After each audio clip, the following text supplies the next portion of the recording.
Alright guys, welcome back to another Appa Omnia video where we're going to be talking about my pull plans for the upcoming banners that was announced during the community live stream. Now I know that the last two events are the mysterious ones, seeing as how they did not officially announce what they were, but most of us feel pretty confident that the IW is going to be for Kadaj, and in the Spiritus event is going to be for Deuce, so the Alexander Spiritus. So we're going to go ahead and talk about those two characters in this video. But let me know down in the comment section below what your pull plans are going to be for the upcoming banners.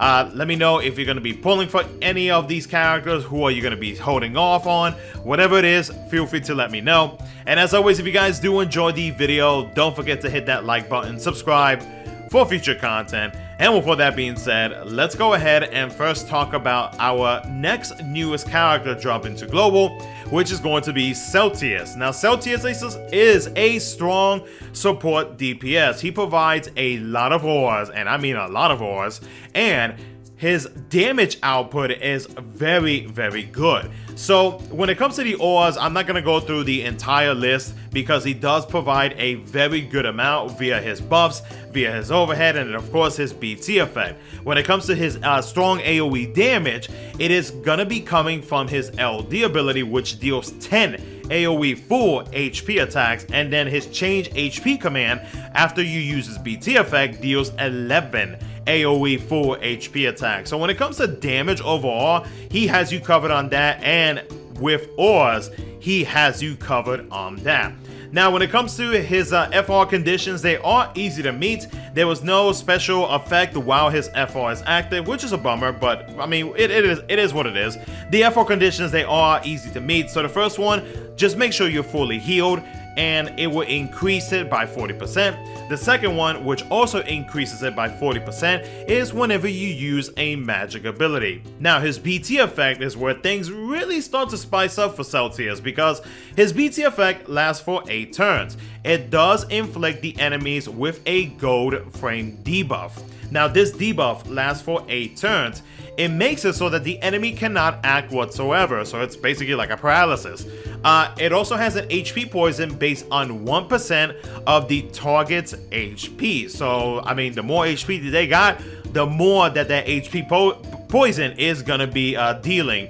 It does also include a 30% defense down and HP damage resist down. So it is a really good gold frame debuff, and to note that it cannot get cleansed whatsoever is a big plus, because if it was like silver frame, then maybe you would probably have to think about it for like future Shinyus or anything like that. But the fact that it is gold frame just makes things so much easier. You already know that the enemies, they are not going to attack you for the duration of that gold frame debuff. So for me myself, even though I've had not really, I can't say that he's definitely usable for sure, because of the amount of ores that he has, the strong AoE damage, and then of course the BT effect, which grants a whole bunch of things. Like Selh'teus, in my opinion, at least on the JP side, he kind of came in a weird time, but not really. But he's definitely a very strong option for a support DPS character. Like, I know that we have had a very good amount of support characters that have dropped recently on global, and for me myself, like I always love my support characters, because like support characters just makes things so much easier for everybody else. So I think for myself, I am more than likely going to pull for him again, just because of the whole global shifting of events and everything like that. It does give me a bit more opportunity to be able to use him a whole lot more. Like I'll use him whenever I feel like it's necessary to use him. So he's like more of like that optional strong support DPS character, but like overall his kit is fantastic. His EX ability technically is able to force charge, but I mean, since it is his EX ability, yeah, it's like it can force charge, but it cannot force charge. you get what I'm trying to say. It's just like you're limited to how many times that you are able to constantly spam his EX ability, unless you decide to go into Bahamut summon and he has some free turns behind him. But other than that, yeah, I'm probably going to be pulling for his kill once again, just because my biggest thing is always to have a good amount of support characters. Next up, we have Fujin. Now, Fujin is an extremely strong support launcher. Like, she is your best friend, not just for launch comps, but just for team comps in general, because like the big upgrade that she got with her BT effect, like literally, if you are wanting to add more damage overall, if you want to make it easier to be able to participate in the launch sequence, to be able to add damage while you're in the air, and also at the same time being able to add even more damage whenever the enemy hits the invisible wall, then Fujin is very, very good, and it's a highly recommended must pull in my opinion. Now, before, her FR was trash and it was terrible, and my god, I think it was a meme at some point because it was so freaking bad. But thankfully though, they decided to rework her force time, so now when it comes to her FR conditions, a 30% increase whenever a teammate uses a wind ability. Fujin is able to wind enchant the party, so that's not an issue. A 40% increase whenever Fujin initiates a knockback. A 40% increase whenever an ally initiates a knockback. Previously, that was not the case.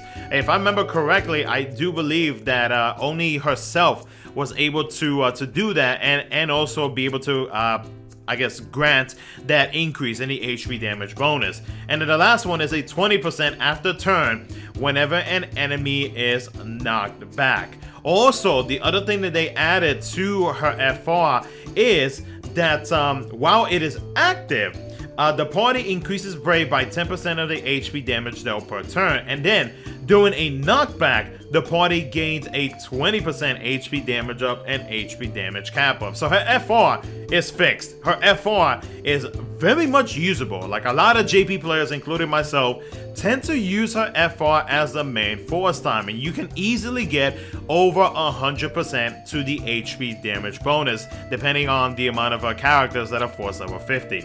Now, when it comes to her BT effect, like I mentioned earlier, increases all launch damage by a very big amount. Also, the damage increase during the chase and whenever the target hits the wall. And best believe, if you have been keeping up with JP runs, and if you have noticed JP players using Fujin, you're gonna notice that the damage output overall after the whole chase sequence is done, after the enemy hits the wall, like, the damage output is so high because of Fujin's BT effect. She really increases the overall damage output that everybody is able to deal. Her personal damage does gain a great boost, which is fantastic. And again, she is definitely a must pull in my opinion, and I will be pulling for her once again on the global side. Next up, we have Zidane. So Zidane got a great damage increase with his BT rework. When we take a look at his skills, his skill 1 now deals 8 HP attacks. His skill 2 now deals 6 HP attacks. His EX ability now deals 12 HP attacks, and then his changed Brave command now deals 5 HP attacks in total. Then we take a look at his change HP attack command, solution 9, which I believe is what changes after you use his LD ability. That now deals 8 HP attacks. His LD ability now deals an AoE splits HP attack 7 times, and then when it comes to his BT rework, he got a self 50% HP damage cap up. The party now has a 50% Brave damage cap up increase. Whenever the enemy is debuffed, they also gain a 50% HP damage up, and overall in general, they also gain a 30% HP damage cap up increase. So the rework that he got not only benefits the team with his BT effect, but overall his damage output is actually very good in my opinion. Now, when we take a look at his F4 conditions, they are easy to meet.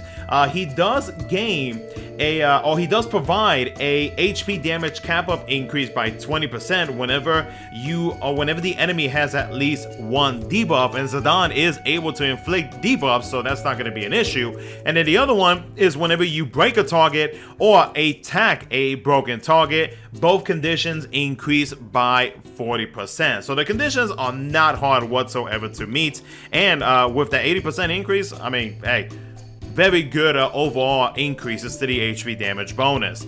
Now, he is, in my opinion, a great optional DPS choice. Remember that he is also a turn deleter. Every other turn, whenever he does break a target, he is able to delete the enemy's turn. He is able to launch with his EX ability. Just overall in general, like, he has a pretty good package for a character that is basically like a very good optional DPS choice. So I do believe I have him greened on my global account. If I do, then I am probably going to chase for his FR once again. If I don't, then I'm probably gonna hold off on pulling for his FR, just because I feel that with the BT rework that he just received, he definitely needs that green, so that way he is able to gain those benefits, especially that self HP damage cap up increase. So yeah, if I have him greened, I will chase for his FR. If not, then I'll hold off until I guess like a future rerun or something. Now for Fusoya is a support utility character with some nice debuffs. Like, he has a very good amount of auras. When you take a look at all of the auras, he does provide a good amount of things like Brave regen, HP regen, increases to initial Brave up, max Brave up, attack up, like the list goes on. Like, he does provide a pretty good amount of auras to the party. When it comes to the debuffs, he is able to inflict speed down, paralysis, and HP damage taken up. So the debuffs are actually not too bad whatsoever. I mean, the speed down and the paralysis just together alone is actually a pretty good combo, especially if the bosses are a bit speedy. Then having that speed down, and if by chance they do get a turn, then the paralysis will hold off on them trying to do anything to your teammates. Now, his BT effect benefits him and can also be a pain to the enemy, so it allows him to have a consistent EX use. It also extends the duration of his debuffs that he inflicts by one turn. Now, his LD ability technically is able to do that, but it is only able to do that, if I am not mistaken, with his paralysis debuff. No, actually, it's for all of the debuffs that he is able to inflict. So it does extend it by 2 turns, but with the BT effect, it does extend it by another turn, which does actually benefit one of his skills, which is going to be his skill 2, because his skill 2 is what inflicts the paralysis. Unless you use the FR, then yeah, that's another way to do it. But in general, his skill 2 is able to inflict it by 1 turn. But with having his BT effect active, it does allow you to be able to gain some extra turns, because they are going to be paralyzed for 2 turns after you use his skill 2. And then of course, you are more than welcome to do that with his LD, because since his BT effect does also apply to that, then it will be extending it by 3 turns instead of 2 turns. So yeah, his BT effect, it definitely has its uses for sure.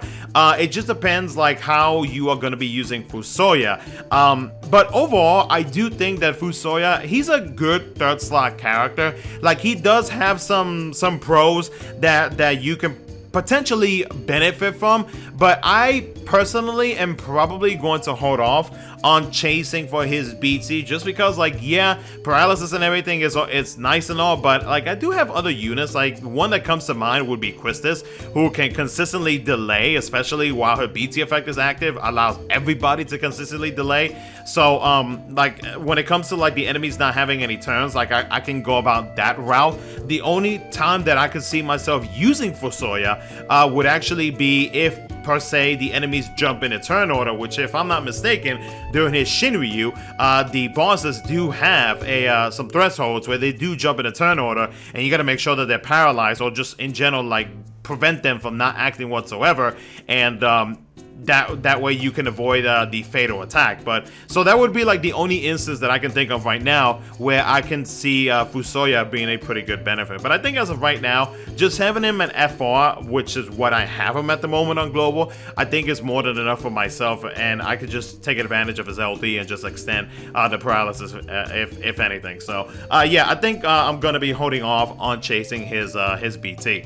Next up we have Ciaran. Now Ciaran is a big Orbot, offering big support for the team. Now if you have played with Ramza in the past, like both Ramza and Ciaran are very similar in terms of auras. There are a few little differences, but like for the most part, like their biggest thing is to basically just stand there and look pretty. And like Ciaran, with the rework that he is going to be getting, he's not just going to be standing there anymore. He's going to be dealing a pretty good amount of damage for him being a support character, but his role is mostly just being a very big Orbot. Hopefully Ramza in the next like few months or whenever that's gonna happen, he'll get a rework and then he won't be standing there looking pretty as well.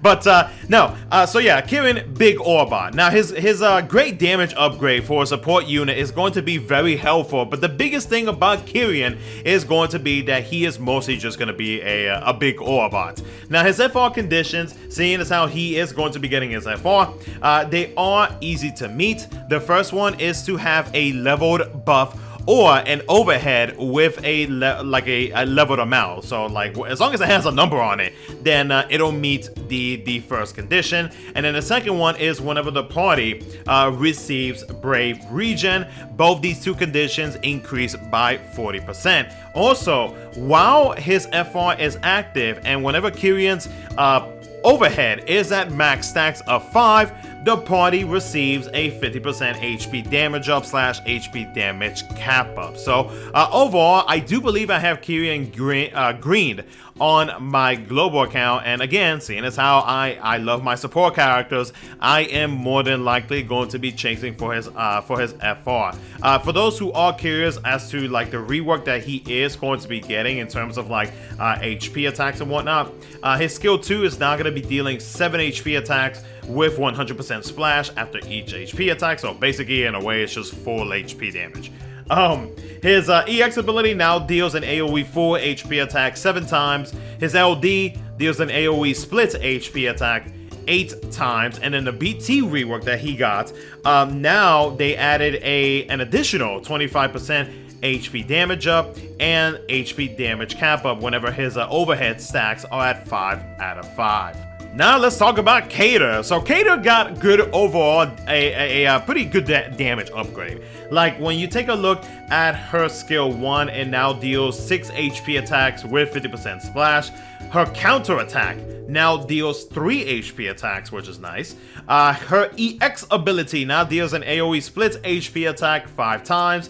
Her trap that she inflicts now deals 3 HP attacks with 50% splash after each HP attack whenever it does get triggered. Her EX passive does get revised a little bit as well, just making her like her potency is going to be like to basically the current Shinryu meta. So like Brave potency increase, all that good stuff. Brave damage increases, stolen gain max, so on and so forth.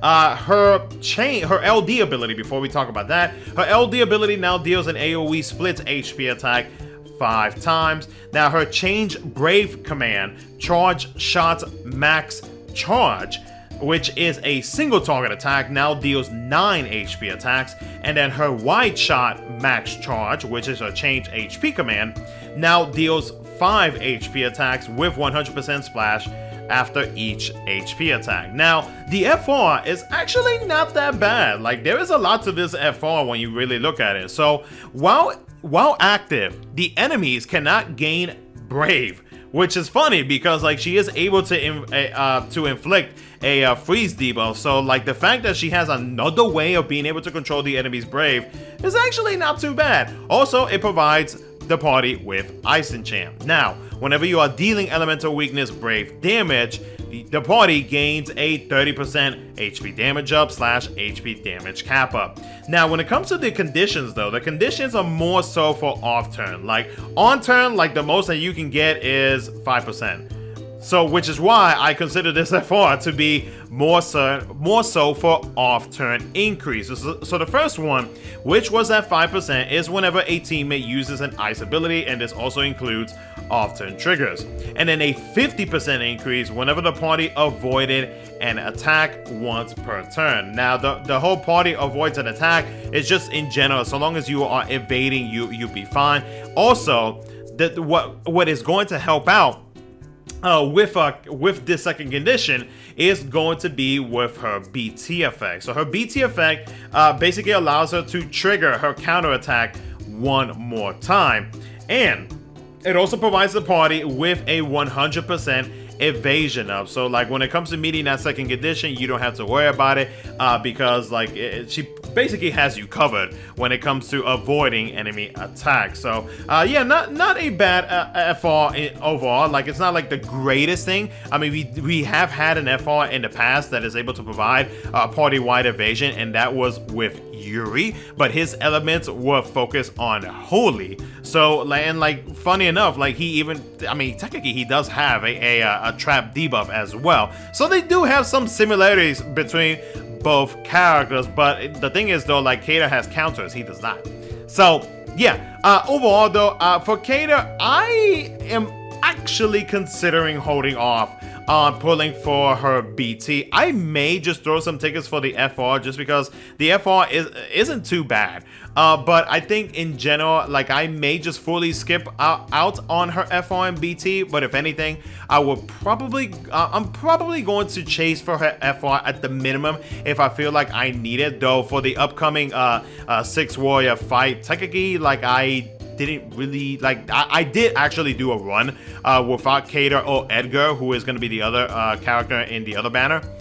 So like the fight is definitely doable without having Kadaj on the team, but we'll talk about more about that as we get closer to her banner release. Next up, we'll talk about Kadaj. Now, Kadaj becomes a strong debuffer with the rework and of course the FR and BT that he is about to get. So with his, well, I guess like with the rework portion of him, his skill 1 does gain 3 additional uses and now deals an AoE split HP attack 4 times. His skill 2 now deals 6 HP attacks in total with 50% splash on the last HP attack. When it comes to his EX ability, it now deals an AoE splits HP attack 6 times. His follow-up attack, get this, now deals 6 HP attacks in total, which is pretty nuts. Compared to the previous 2, that is a pretty big jump. His LD ability now deals 9 HP attacks in total. So more than likely, you are going to be using his EX and his LD ability if you are trying to get the most damage out of him. But the fact that his follow-up attack now deals 6 HP attacks, that's a very good amount of HP attacks in total that he is going to be dealing with his overall skills. Now, when we take a look at his BT effect, so his BT effect lasts for 6 turns. What this does is that now he is able to max out the stacks of his fixation debuff on everybody, because before it used to be like only 1 out of the whatever amount of enemies that is on the field can have it at max stacks.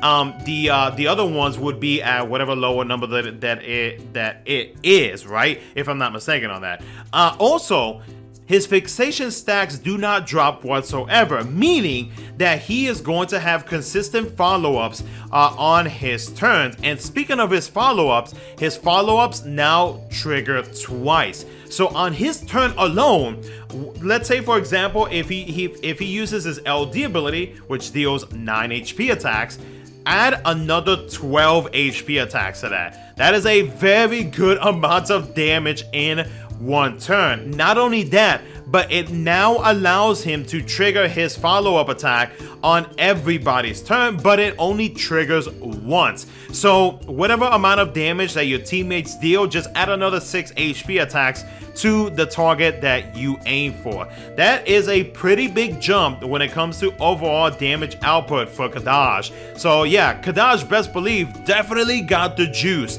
in terms of damage. Now, when it comes to his FR conditions, they are easy to meet, and while active and the target has at least one debuff, which you are going to have a debuff, especially that fixation debuff, the party gains a 50% HP damage up / HP damage cap up. When it comes to the FR conditions, melee ability, and the target has a level debuff. Again, fixation, it is a level debuff. Each of them increases by 40%, so 80% or higher to the HP damage bonus. Kadaj, in my opinion, is a very strong unit, a very good debuffer at that. I am definitely going to be pulling for his FR and BT. Again, his FR is like I said, the conditions are very easy to meet. Yeah, it is only solely focused on melee based units, but we have a very good amount of melee based units, so I don't really think that's too much of an issue.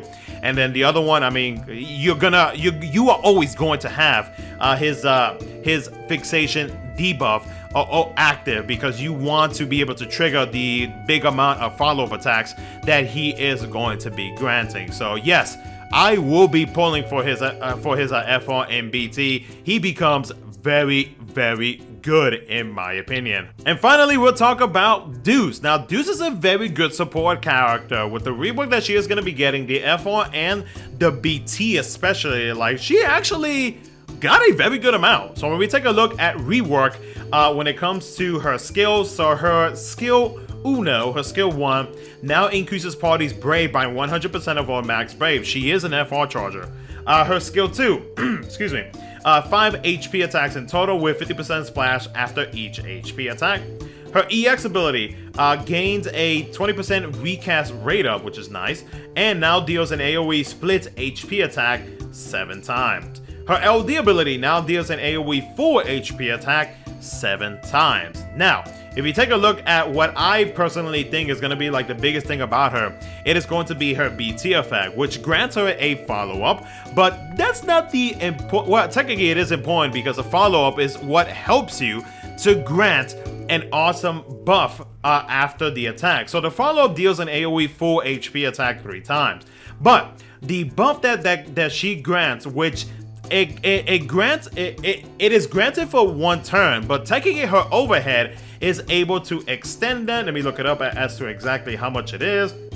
It extends casted buff duration by 3 turns, so technically it lasts for 4 turns.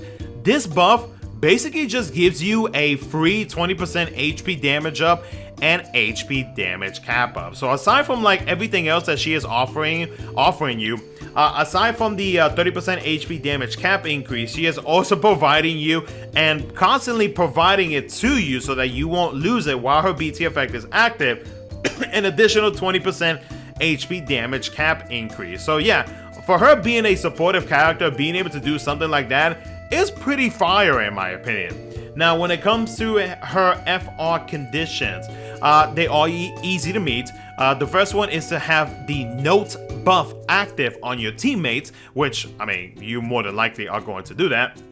And then the other one is whenever a teammate recovers brave to the party. If I'm not mistaken, just going based off of the runs that I did with Deuce, because I know that I bought who was it? Rubicante. Rubicante has a I forget the sphere. It's the green sphere, and I gave him a buff to help him in being able to meet that second condition, and it actually worked. So if by chance you have specific spheres that is able to grant brave to the party, specifically the Paladin Cecil sphere, then you are able to meet the second condition. So yeah, when it comes to that, oh, and for those curious, both of these 2 conditions do increase by 40%. So yeah, for those curious as to like maybe thinking that like, oh, you might be a little bit restricted, like if said character has that specific sphere slot, then you'll be good to go when it comes to that, because there's no restrictions to it. So overall, in general, I do think Deuce is a pretty good support character. Especially with the fact that she is constantly granting you guys that buff with that HP damage cap increase is actually pretty nice. And then when it comes to the FR conditions, I mean, like, it's a pretty well-rounded FR, just depending on who you pair her up with. So for me myself, I will be pulling for her FR and her BT weapon. So other than that though, guys, that's pretty much going to be it for the video. Let me know what you guys think down in the comment section below. Let me know what you guys think about the little change that I decided to do for this pro planning video. And as always, if you guys did enjoy the video, don't forget to hit that like button, subscribe for future content. Thank you so much for watching. I'll catch you guys in the next one.